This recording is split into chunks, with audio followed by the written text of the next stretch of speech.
L-erba' tar-raba' ġimgħa matul is-sena, sena 2.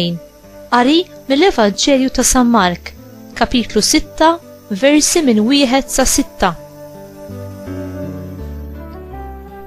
F'dak iż-żmien Ġesu mar lejn pajjiżu u d-dixxipli tiegħu marru miegħu.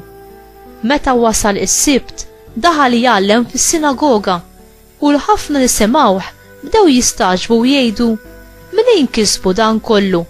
U x'inhu dan l-erf li natalu biex saħansitra qegħdin isiru dawn l-ġubijiet kbar bidejh?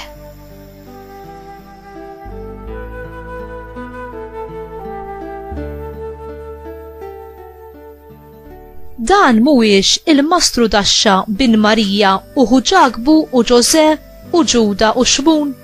Uħutu l-bniet mhumiex hawn magħna? U huma skandalizzaw ruhom minħabba fih.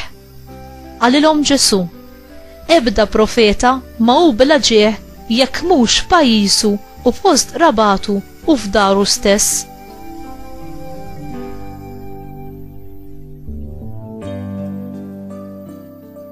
U hemmhekk ma seta' jagħmel ebda miraklu, ħlief li qiegħed idejh fuq ftit morda u fejjaqhom u baqa' mistaġeb bin-nuqqas ta' fidi tagħhom.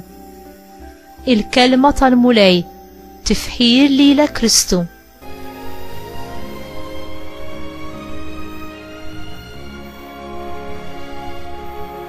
Inti tikkritihom lill-oħrajn, mod speċjali dawk l-aktar qrib tiegħek? L-aktar nies li jikkritikawna b'mod sever huma ħafna drabi dawk l-aktar familjari magħna. Xi ħadd jiġi minna jew ġirien li magħhom naqsmu ħajjitna. Ġesu ġie affaċċjat ma' prova qiebsa meta mar lura fil-belt ta' pajjiżu f'Nażaret. Mhux sempliċement bħala iben il-mastru Daxxa, imma issa bħala mgħallem imdawwar bid-dixxipli. Kienet użanza għal Ġesu li jmur is-sinagoga kull nhar ta' Sibt, il-jum qaddis tal-Lut, u meta kien imissu kien jaqra mill-Iskrittura. In-nies ta' beltu semgħuh b'attenzjoni kbira f'din l-okkażjoni għaliex kienu semgħu dwar il-mirakli li kien għamel fi bliet oħra. X'sinjal kien se jagħmel f'beltu stess? Ġesu ħasadhom biċ-ċanfira li tom meta qallhom li ebda profeta jew għaddej ta' Alla ma hu miġjuh qalb niesu. In-nies ta' Nażaret ħadu għalihom b'dan l-aġir u ma redux jisimgħu x'kellu x'jgħidilhom. Huma iddisprezzaw it-tagħlim tiegħu għax hu kien bien ħaddiem, mastru Daxxa, sempliċi ħaddiem talit, u għalhekk iddisprezzawh minħabba l-familja tiegħu.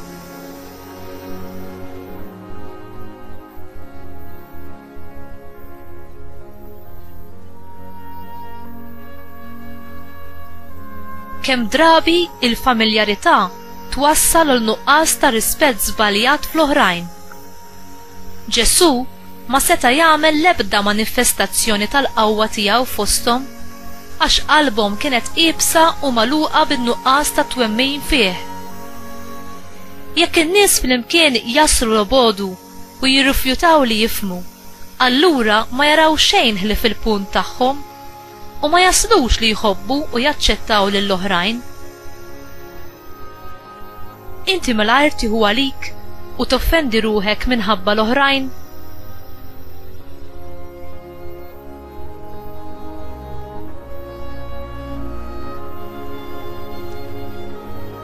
Mulej Ġesu, inti il-milja tat-tamiet u x-xewqat kollha tagħna.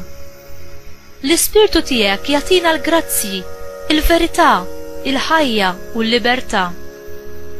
Imlini bil-vera ferħ tal-Evanġelju li ġejt twassilna u ħeġġeġ lil qalbi bl-imħabba u d-żelu għar-rieda mqazza tiegħek.